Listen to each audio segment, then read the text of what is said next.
So hello बच्चों and नमस्कार, very good evening. सो उम्मीद करता हूँ आप सारे लोग अच्छे होंगे। और रैंकर स्टॉक में ये हमारा नेक्स्ट सेशन जो कि कॉन्टिन्यूसली आप देख रहे होंगे, नंबर ऑफ रैंकर्स के इंटरव्यू। और आज हमारे साथ में यहाँ पर प्रेजेंट है आईआईटी पटना के एक स्टूडेंट अभय। सो अभय की जर्नी के बारे में जानते हैं कि कैसे इन्होंने अपनी ये टॉप 100 रैंक अचीव करने के लिए ये जद्दोजहद की, किस तरीके से अपनी कॉन्टिन्यूटी मेंटेन की। अभय के बारे में जस्ट मैं कुछ चीज़ें आपको बता दूं कि एक प्रॉपर गाइडेंस को फॉलो करना, अपनी एक कॉन्टिन्यूटी मेंटेन करना, यूट्यूब में प्रॉपर लेक्चर्स को फॉलो करना, और जो टॉपिक हम लोगों ने यूट्यूब में नहीं दिए तो इसने कुछ अदर यूट्यूब से या नेप्टल के वीडियो को भी फॉलो किया, बुक से प्रॉपर स्टडी की और एक कॉन्टिन्यूटी मेंटेन की। टॉप 100 रैंक अचीव करना इतना आसान नहीं। और सबसे बड़ी बात जो है, आपको भी सुनकर बहुत अच्छा लगेगा, अभी अभय थर्ड ईयर का स्टूडेंट है। दैट मीन्स लास्ट ईयर आप लोगों ने देखा कि हमारे एक स्टूडेंट देवर गया जो कि टॉप 100 रैंक लेकर आया था, 2 डिजिट रैंक लेकर आया। और इस बार हमारे 10+ स्टूडेंट ऐसे हैं जो थर्ड ईयर में रैंक लेकर आ रहे हैं, तो उनमें से एक अभय है। So many many congratulation dear Abhay for this superb rank. Thank you, sir. Thank you so much to Sumit you. Sir. So, Abhay के कॉन्ग्रेचुलेशन तो बनता है। First of all congratulation Abhay and thank you sir. Second thing is कि आप लोग बहुत सारे students होते हैं जिनको थर्ड ईयर में अब बहुत अच्छा मोटिवेशन मिल रहा है रैंक लाने के लिए। एक मोटिवेशन हमारे पास लास्ट ईयर था, जैसे सैलेंसर ने बता दिया देवरगा का। इस बार हमारे पास में आप जो सबसे पहला इंटरव्यू वो भी देख रहे हैं थर्ड ईयर के अंदर में, वो अभय का देख रहे हैं। थर्ड ईयर कामका इंजीनियरिंग के अंदर में आईआईटी पटना से रैंक लेकर के आना, और वो भी सेल्फ स्टडी और प्रॉपरली यूट्यूब के लेक्चर्स फॉलो करके, ये अपने आप में हमेशा आपसे बोला जाता है कि बहुत बड़ा चैलेंज होता है, क्योंकि यूट्यूब में बहुत सारे आपके पास में ऑब्स्ट्रक्शंस होते हैं, आप इधर उधर डाइवर्ट होते हैं। तो आज अब ऐसे हम यही जानने वाले हैं कि एक्चुअली उसने ये जर्नी जो है थर्ड ईयर के अंदर में कैसे तय की, कब उसको लगा कि गेट करना चाहिए।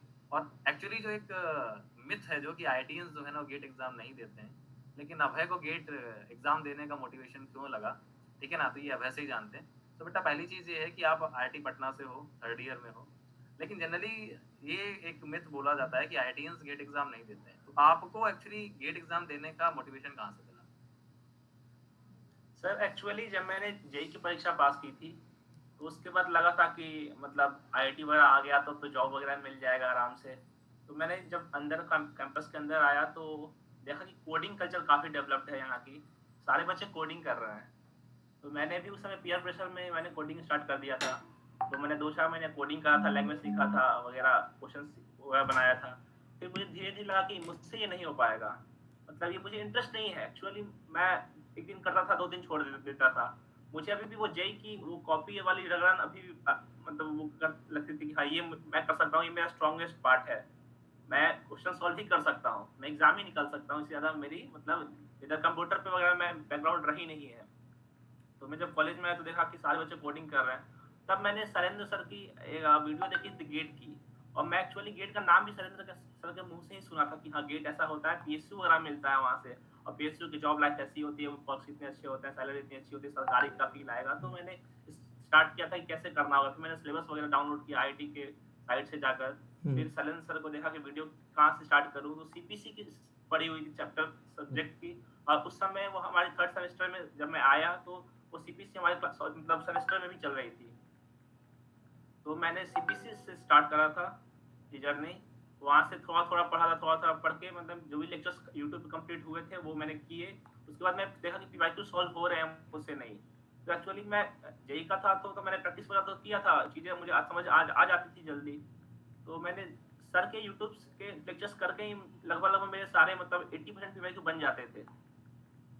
राइट। तो मुझे ऐसा लगा नहीं कि ऐसा कोई मतलब चीज़ सर ने छोड़ा हो, या मुझे मतलब जो प्लस प्लस सर ने पढ़ा रहा हो मुझे मतलब इस यूट्यूब पे नहीं पढ़ाया हो, मुझे ऐसा लगा नहीं। जो 20% सिलेबस छुट्टी रहती थी मैं वो पढ़ पढ़ के अलग सेपरेट सर्च करके पढ़ लेता था। फिर मैंने स्टार्ट किया था मैकेनिकल ऑपरेशन भी, वो भी थर्ड सेमेस्टर में थी। तो सुमित प्रजापति की सारे लेक्चर्स मैंने फॉलो की मैकेनिकल ऑपरेशंस की। तो थर्ड सेमेस्टर में फ्लूइड मैकेनिक्स में सर आपसे देखा, मेरे मेरे पास आप तीनों के सर कंप्लीट नोट्स भी पड़े हैं, सारे अच्छे मैंने बनाया था आपके फ्लूइड मैकेनिक्स के, मैकेनिकल ऑपरेशंस के, सैलेंडर सर के, सीआरई के, सीपीसी के, सुमित सर के हीट ट्रांसफर के। मैंने लगभग इतने सारे plant design economics Surendra sir के, तो लगभग 6 से 7 सब्जेक्ट जब हो गई मेरी, तो मैं लगा कि मैं अब कर सकता हूँ गेट की तैयारी। तो मैं उस वापस से मतलब एक्सेलरेट मोड में आया, फिर वहाँ से तैयारी चालू करना शुरू की, और कुछ कुछ जो नहीं सर के वीडियो में वो मैंने NPTEL से फॉलो करा। Right sir. तो एक्चुअली एक चीज़ तो ये है कि यूट्यूब में कंटेंट कम मिलता है, ये चीज़ अभय ने साफ बता दिया। मेरे को ऐसा कभी फील नहीं हुआ कि मेरे को यूट्यूब पे कंटेंट्स ऐसा लग रहा हो कि मेरे से क्वेश्चन नहीं निकल रहे हैं और मेरे को कुछ अलग से कुछ करने की नीड है, बिकॉज उस कंटेंट से ही उसका सारा का सारा जो है ना पीवाईक्यूज भी निकला, और उसने खुद से जो है ना लगातार कंटिन्यूसली मेहनत करते हुए लेक्चर्स को फॉलो करते हुए और इस रैंक को अचीव किया। अच्छा, अब एक मेन चीज़ जो आती है वो ये आती है कि जब यूट्यूब के लेक्चर्स आप फॉलो करते थे तो वहाँ से आपने पीवाईक्यूज भी किया ऑब्वियसली, प्रैक्टिस के लिए फिर आप क्या करते थे? एक्चुअली केमिकल इंजीनियरिंग की फील्ड में ऐसी कोई बुक नहीं है, जैसे जेई वगैरह में DC पांडे, HC वर्मा, सेन अवस्थी ऐसी बुक्स होती थी हाँ, जिससे आप सॉल्व कर लो तो आपको एक सेटिस्फेक्शन महसूस होगा। वैसे कोई बुक्स वगैरह थी नहीं, हाँ, और मैं कहीं कोर्स का स्टूडेंट था नहीं जो मुझे असाइनमेंट मिले, डीपीज मिले। हाँ। तो मैंने अपनी प्रैक्टिस पीवाईक्यू तक ही सीमित रखा, और सेमेस्टर्स के जो भी एग्जाम्स के क्वेश्चंस होते थे मैं वो करता था, इससे ज्यादा मैंने कुछ नहीं। ठीक है, मतलब कुल मिला करके एक्चुअली वैसे हाँ हाँ, ओके तो अल्टीमेटली कुल मिला करके बस ये मेन मोटो था कि बस कॉन्सेप्ट को ग्रैब करना है। कॉन्सेप्ट ग्रैब करने के लिए Yes, sir. अगर लिमिटेड रिसोर्सेस है तो लिमिटेड रिसोर्सेस से भी कॉन्सेप्ट को ग्रैब किया जा सकता है, प्रैक्टिस की जा सकती है। Yes, sir. और ना चाहते हुए भी अगर आप एक चीज़ बोले कि पीवाईक्यूज पर काफ़ी सारी डिपेंडेंसी प्रिपरेशन की होती है, और वो चीज़ आपने भी देख लिया कि एक्चुअली पीवाईक्यूज पर अगर आप फोकस रहते हो तो वहाँ से आपका रैंक का जो रास्ता है वो बहुत नज़दीक हो जाता है ना? तो ये चीज़ तो आपने भी फील कर लिया। Yes, sir. Yes, अब sir. आते हैं अगला जो एक मोड होता है, एक इम्पोर्टेंट जो मोड होता है वो होता है टेस्ट का। तो टेस्ट के लिए जनरली आपके पास में ये होता है कि कोई सजेस्ट आपको करता है कि ये टेस्ट सीरीज लो, वो टेस्ट सीरीज लो, लेकिन एक्चुअली होता क्या है कि जब बच्चा टेस्ट अटेम्प्ट करता है, बिकॉज टेस्ट अटेम्प्ट करने के टाइम पर तुमसे क्वेश्चंस निकल रहे हैं या नहीं निकल रहे हैं, ये डिपेंड ये करता है कि एक्चुअली प्रिपरेशन आपकी कैसी है। आपका टेस्ट सीरीज में टेस्ट क्वेश्चंस कैसे हैं वो एक सेकेंडरी है, लेकिन प्राइमरी चीज़ ये होती है कि आपके कॉन्सेप्ट कैसे हैं। तो आपने जब टेस्ट देना स्टार्ट किया था तो उस टाइम पर आपका स्टार्टिंग से परफॉर्मेंस कैसा रहता था? पहले क्या पूरे मार्क्स आ जाते थे, या प्रॉब्लम फेस नहीं करनी पड़ती थी, या फिर धीरे धीरे इम्प्रूवमेंट किया तुमने? सर मैंने अपनी पहली टेस्ट दी थी तो मुझे आज भी याद है, मार्क्स 62 थी फर्स्ट टेस्ट में, फुल लेंथ जब मैंने दिया था। हाँ, मैं लगा कि 62 पेपर शायद आसान हो, जब मुझे मतलब ऐसा लगा 62 कैसे आ गई, मैं तो सेल्फ स्टडी का स्टूडेंट हूँ, मैंने सेल्फ स्टडी किया था। फिर धीरे धीरे करते गया और मेरी मैक्सिमम टेस्ट मार्क्स थी 82। राइट पर ये है कि कुछ एग्जाम्स प्रेशर थी, और मतलब मैंने लास्ट मोमेंट पे कुछ गाइडेंस सर ने मुझे बोला था ऐसा ऐसा करने को, शैलेंद्र सर ने, तो वो मैंने फॉलो नहीं किया, जिसकी वजह से मैं वहाँ पे जाके थोड़ा अंडर परफॉर्म कर लिया, प्रेशर महसूस हुआ मुझे। और मैंने सर से बोला था सर मुझे ऐसा ऐसा करना है, तो सर बोले कि हाँ ये टेस्ट सीरीज वगैरह फॉलो करो और तुम अच्छा करोगे, यू हैव पोटेंशियल।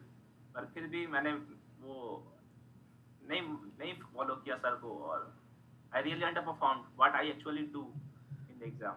नहीं बेटा, अभय आपकी जो रैंक आ रही है थर्ड ईयर में, ये भी एक बहुत ही गजब रैंक है। थर्ड ईयर में टॉप 100 रैंक लाना अपने आप में एक काबिलियत को शो करता है जो आपने शो किया। बट जो चीज़ आपने नहीं माना उससे हो सकता है कि आपको और बेटर परफॉर्म करने का मौका मिल जाता, और अच्छा रैंक होता, डेफिनेटली अच्छा होता। बट ऐसा नहीं है कि आपने जो किया है वो अंडर परफॉर्मेंस है। ये बहुत अच्छी रैंक है और मैं पर्सनली बहुत हैप्पी हूँ आपकी रैंक से, और मुझे उम्मीद है इससे नेक्स्ट जो चांस मिलेगा आपको उससे भी आप बेटर करोगे। सो कोई प्रॉब्लम नहीं है। लाइफ में बहुत बार गलतियां हमसे होती हैं, कई बार ऐसा हो जाता है कि हम सामने वाले को नहीं समझ पाते कि उन्होंने अगर गाइड किया है तो ये बेटर होगा, और जब हम लोग गाइड करते हैं तो हम लोग अपने एक्सपीरियंस से गाइड करते हैं। बहुत बार ऐसा होता है कि हमें खुद नहीं पता होता कि जो मैं गाइड कर रहा हूँ एग्जैक्ट वही क्वेश्चन आने वाले हैं कि नहीं आने वाले। वो लक बाई चांस मैं बोलूँ, या फिर ऐसा मैं बोलूँ कि एक एक्सपीरियंस है हमें इतने लास्ट 15 ईयर्स का, कि जो हम लोग बोलते हैं कि इस टॉपिक से क्वेश्चन आएगा, उस टॉपिक से क्वेश्चन आ जाता है। लेकिन एग्जैक्टली अगर मैं बात करूं कि मैंने 10 टॉपिक बोले तो 10 से क्वेश्चन नहीं आए होंगे। मैंने आप लोगों को 65 के 8 टेस्ट दिए थे गेट 3T की तरफ से, तो सारे क्वेश्चन नहीं फंसे, उसमें कुछ क्वेश्चन आए, 33 के आसपास क्वेश्चन है जो हमारी टेस्ट सीरीज से आए। तो सारे के तो सारे नहीं आए, लेकिन मैंने तो उम्मीद करके सारे टेस्ट के लिए दिए थे। वो एक हम लोगों का एक एक्सपीरियंस है, एक आइडिया है। बट जो मिस्टेक हुई आपने ये फील किया, ये इंपॉर्टेंट है। बहुत सारे बच्चे होते हैं जो ये एक्सेप्ट नहीं कर पाते कि नहीं हमसे ये मिस्टेक हो गई। आपने एक्सेप्ट कर लिया, मुझे उम्मीद है नेक्स्ट ईयर अब आपको ये एहसास रहेगा कि सर ये सर ने बोला है तो मुझे ये फॉलो करना है, और उससे आप और अच्छा परफॉर्म करोगे भाई। हाँ सर भाई। मुझे आज भी याद है सर, मैं एग्जाम दे के आया था गेट का, तो मैं आके सर को कॉल किया कि सर इतने मार्क्स आ रहे हैं, मुझे और अगले साल अच्छे करना है, मुझे क्या करना होगा। और तब से मैं ये मतलब ये ओथ ले लिया कि हाँ मुझे अगले साल ऑर्डिनरी परफॉर्म करना है, सर को रिजल्ट देनी है मुझे, सर को अपना लोहा मनवाना है, और I am continuously after the gate working to improve myself day by day। उम्मीद हम यही करते हैं कि नेक्स्ट टाइम ये जो रैंक होगी ना, ये रैंक जो हम बोलते हैं ना, जो एक सपना होता है, जो ड्रीम होता है, उन रैंक्स में से होगी। ठीक है ना, टॉप रैंक या यार 1 2 3 4, मतलब एक जो ड्रीम जिसके लिए बंदा पढ़ाई करना स्टार्ट करता है। भाई सिलेक्शन देखो, एक्चुअली ऐसा है कि सिलेक्शन टॉप 100 वाले का भी हो जाता है, सिलेक्शन PSU टॉप 200 में भी मिल सकता है। लेकिन जो मेन चीज होती है, जो टारगेट होता है, हाईएस्ट जो अचीवमेंट है, वो है एक अच्छी रैंक, एक top rank, single digit rank. तो उम्मीद यही है कि थर्ड ईयर में जितना भी तुमने किया, ठीक है ना, उसके लिए मैं तुमको बार बार यही बोलूंगा कि तुमने बहुत अच्छा किया है। आपको ऐसा लगता है कि आपका जो परफॉर्मेंस है वो थोड़ा सा अंडररेटेड रहा, लेकिन अगर हम देखें एज ऑडियंस, अगर एज ए स्टूडेंट अगर देखूं, तो हर बच्चा थर्ड ईयर का जो है वो इस मुकाम तक नहीं पहुंचा। तो आपको कुछ गलतियां फील होती होंगी, लेकिन ऑब्वियस सी बात है कि अगर हमको हमारी गलतियां अगर पता नहीं चलेंगी तो हम इम्प्रूव क्या करेंगे नेक्स्ट टाइम। तो ऑब्वियस सी बात है कि हमें अगर गलतियां पता चली हैं तो नेक्स्ट टाइम हमें उन पर काम करना है, उनको इम्प्रूव करना है, और इम्प्रूव करते करते फिर उस मुकाम तक पहुंचना है जो इस बार पहुंचने से रह गया। ठीक है, तो अब अगले साल के लिए पूरा का पूरा एक बेस तुम्हारा रेडी है, और ये रैंक तुमको एक पुश देगी कि एक्चुअली तुम बढ़ो आगे, तुम्हारे पास एक है, तुम ऐसा कर सकते हो। बस यही मैं तुमसे बोलूंगा, किसी भी तरीके से ओवर एक्साइटमेंट या फिर किसी तरह से ओवर मोटिवेटेड होकर के जो है ना, कोई गलत कदम मत लेना। जैसा अभी तक तुमने किया है ऐसा ही करते जाना। बस कुछ चेंज करने की जरूरत नहीं है, जिस मोड में चले वो मोड भी तुम्हारा अच्छा है। बस थोड़ा सा प्रैक्टिस बढ़ा देना, जो गलतियां हुई हैं उन गलतियों पर काम करना, और उम्मीद हम यही करते हैं कि नेक्स्ट टाइम तुम्हारी रैंक जो होगी वो इससे ही बेटर होगी। सो गाइज बहुत बार ऐसा होता है, जैसे इस बार हम लोग मतलब इंडिया वर्ल्ड कप में हार गया, क्रिकेट वर्ल्ड कप में, और हमें यही लगा कि एक अच्छा मौका था, हम लोग फाइनल मैच तक पहुंच गए थे, और उस ग्रैंड फिनाले में हम हार गए। तो कहीं ना कहीं एक वो चोट होती है, शायद वही चोट थोड़ा सा अभय को भी लगी है कि बस मैं बहुत नज़दीक था, क्योंकि अभय का हर टेस्ट में परफॉर्मेंस बहुत ही ज़बरदस्त शानदार था। हर टेस्ट का जैसे ही टेस्ट सबमिट करता था तो वैसे ही मार्क्स आ जाते थे। अभय सबसे पहले मुझे भेजता था, सर आज के टेस्ट का ये रिजल्ट रहा। मैं उसमें हर टेस्ट के बाद उसको फिर गाइड करता था कि अब थोड़ा सा ऐसा और कर लो, ये और कर लो, अब ऐसा हो जाएगा, ऐसा हो जाएगा। और मैं भी बहुत उम्मीद थी मुझे कि अभय जो रैंक दे सकता था, थोड़ा उससे पीछे जरूर रह गया, थोड़ा जस्ट, है ना, ऐसा नहीं बहुत ज़्यादा डिफरेंस है, इससे भी अच्छा अचीव किया जा सकता था। जैसे हमारी टीम इंडिया ने बहुत अच्छा परफॉर्म किया, लेकिन अगर फाइनल जीतते तो बात ही अलग होती। बस सेम उसी तरह का थोड़ा डिफरेंस रह गया। लेकिन क्या उसके बाद टीम इंडिया ने इंग्लैंड को नहीं हराया, बुरी तरह हराया? तो आगे चांस नहीं मिलेंगे ऐसा तो नहीं है, चांस भी मिलेंगे, मौका भी है, दस्तूर भी है। अभी अब थर्ड ईयर में, नेक्स्ट ईयर फाइनल ईयर है, तो मौका भी है, दस्तूर भी होगा, और हम लोग तो हमेशा साथ में प्रेजेंट हैं। और अब हमारा गेट ट्रिनिटी का ही पार्ट है, ठीक है, उसके साथ में मूव करना है। तो उम्मीद है फुल कॉन्फिडेंस के साथ में आप मूव करो, और जो गलतियां हुई हैं, आपकी गलतियों को ही तो फील कराना हमारा काम है। इस टेस्ट सीरीज में हमने कुछ नया नहीं किया। हमें पता है कि बच्चा कौन कौन सा टॉपिक मिस कर देता है, नहीं पढ़ता या टफ मान के छोड़ देता है, हमने उन टॉपिक्स को फोकस किया। कौन से टॉपिक से गेट से ज्यादा क्वेश्चन आते हैं, हमने उन टॉपिक को फोकस किया।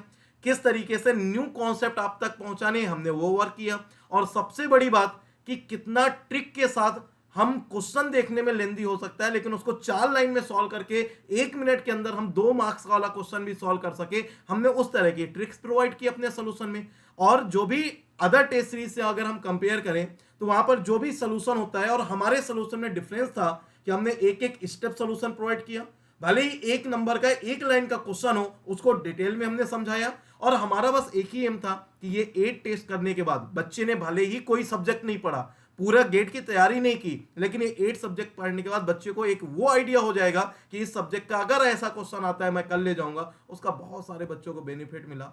और मुझे उम्मीद है अब है आप लोगों की टेस्ट सीरीज भी इस बार बहुत जल्दी स्टार्ट हो जाएगी, मतलब हो चुकी है start.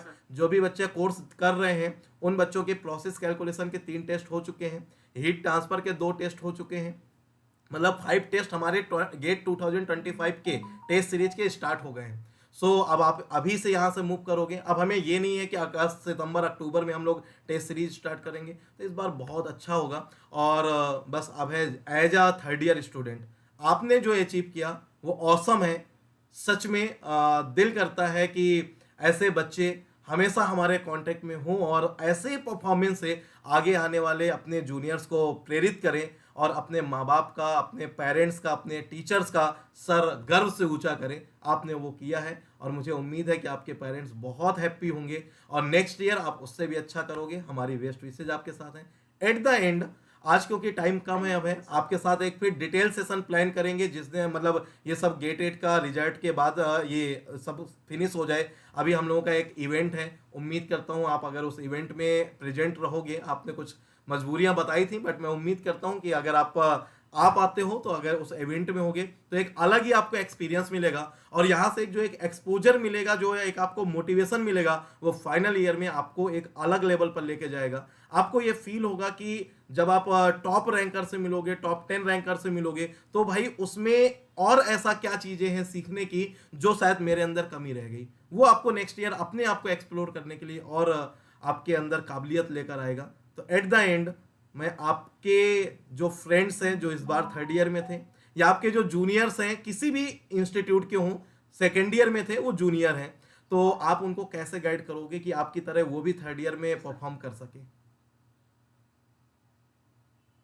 Sir, actually, as soon as I got my result, I will convey to all my juniors, whoever I know, to become a part of the Great Trinity. Because whatever I have achieved in the third year will goes to you, sir.